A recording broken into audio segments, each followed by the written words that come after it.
Welcome back mga ka-viral. Update ulit tayo sa biglaang pagpanaw ng veteranong aktor na si Ronaldo Valdez. Dahilan ng biglaang pagpanaw ng aktor na si Ronaldo Valdez, tila palaisipan pa rin sa mga netizens sa hanggang ngayon. Lalo na sa mga nakapanood ng video na kumalat kaugnay sa tunay na sitwasyon ng yumao nang datnan ito ng mga rumisponde sa kwarto nito na nakaupo sa upuan. May tama at hawak ang isang baril at wala ng malay. Pinagdudahan ngayon ng mga netizens kung totoo nga ba na siya ang tumapos sa sarili base sa kaganapan na nalantad ng siya'y datnan sa kanyang kwarto. Isang concerned netizen ang nagbahagi ng kanyang case analysis kaugnay sa kaso ng pagpanaw ng veteranong aktor na si Ronaldo Valdez. Masusi niyang inilahad ang kanyang naobserbahan sa nangyari at narito ang nakakagulat niyang revelasyon. Aniya sa mga nakapanood ng video, nung na-rescue si Mr. Ronaldo Valdez, also known as Lolo Sir, I'm sure maiintindihan niyo why nasasabi ko na mahirap maniwala na siyang tumapos sa kanyang sarili. And to some of you fellas na nag-message sa akin about getting copy of the video, I have to apologize pero I was instructed not to spread the video anymore. Some ghost na din sana sa iba na nakapanood ng video or currently keeping a copy. Let's keep it to ourselves na lang, pusana or better to we delete it. So here we are to give you a brief context. Base sa investigation caliber,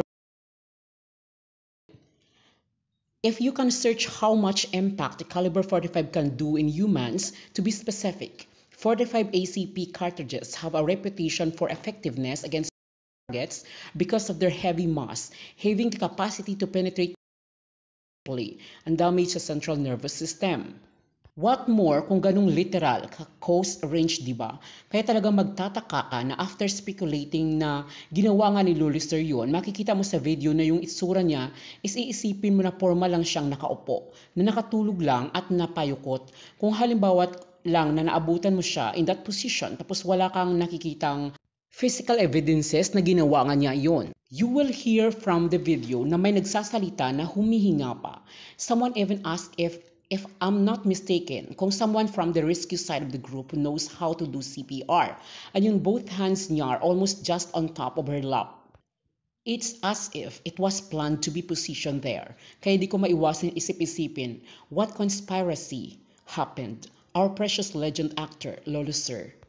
Dito ko pinagtataka to think na sinasabi na nila ang kanyang buhay. Pero yung forma ng katawan niya while nakaupo, looks like parang nilagay lang siya doon. The video shows sa kaliwang sentido na to point yung caliber 45.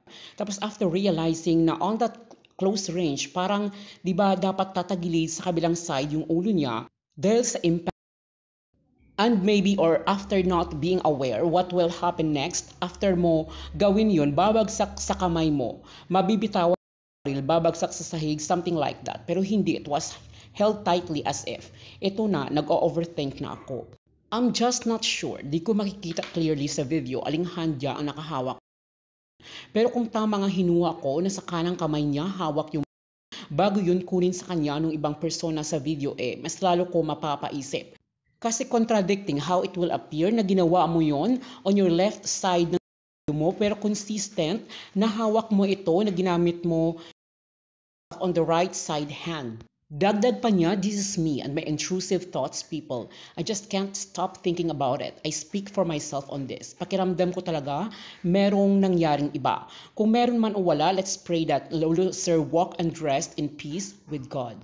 At ito nga ang nakakagulat na case analysis ng isang netizen na nagbahagi ng kanyang naobserbahan base sa kumalat na video na kuha sa kwarto ni Lolo Sir nung siya'y nirespondihan ng mga miyembro ng QCPD. Sa ngayon ay inaantay na lamang ang resulta ng paraffin test na isinagawa sa mga katulong na nasa bahay nung time na nangyari ito.